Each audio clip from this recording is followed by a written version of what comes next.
gunakan adalah 3 gelas air, susu, kopi, garam, sendok, kertas, dan HP atau senter.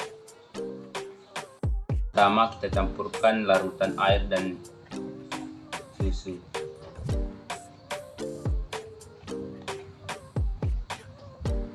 Aduk sampai merata.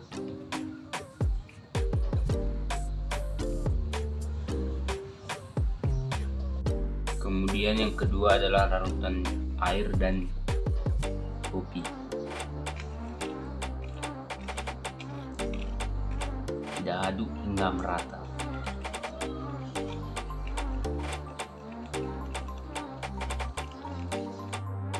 Kemudian yang ketiga, larutan air dan garam.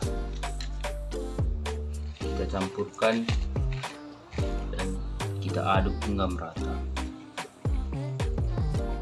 Larutan pertama, larutan susu dengan air.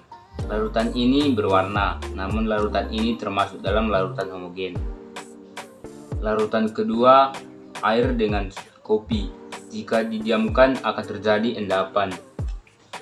Larutan ketiga adalah larutan garam dan air. Jelas terlihat berwarna bening sehingga tidak terlihat lagi dua partikel antara garam dengan air. Larutan ini termasuk larutan homogen. Sekarang kita akan melakukan percobaan dengan senter.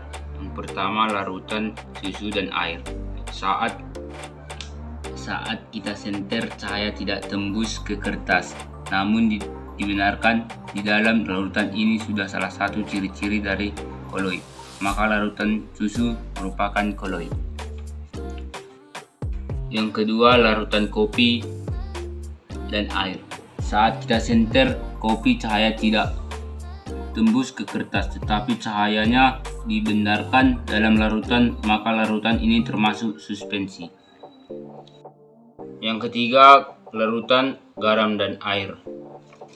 Jika disenter, larutan tersebut dapat terlihat cahaya tembus ke kertas yang berada setelah di dalam gelas. Larutan ini dapat meneruskan cahaya dan terbukti larutan ini merupakan larutan homogen. Larutan garam ini tergolong dalam larutan homogen. Kesimpulan, efek Tyndall merupakan efek di mana kita memberikan cahaya dalam suatu larutan terlihat dari percobaan gelas pertama, termasuk koloid, karena pada gelas pertama tidak dapat meneruskan cahaya dan dua partikel antara susu dan air tidak dapat terlihat. Gelas kedua termasuk suspensi karena larutan pada gelas kedua tidak dapat meneruskan cahaya dan dua partikel antara kopi dan air masih bisa terlihat dengan jelas. Gelas ketiga termasuk larutan karena larutan gelas ketiga dapat meneruskan cahaya dan dua partikel antara garam dan air tidak dapat dilihat.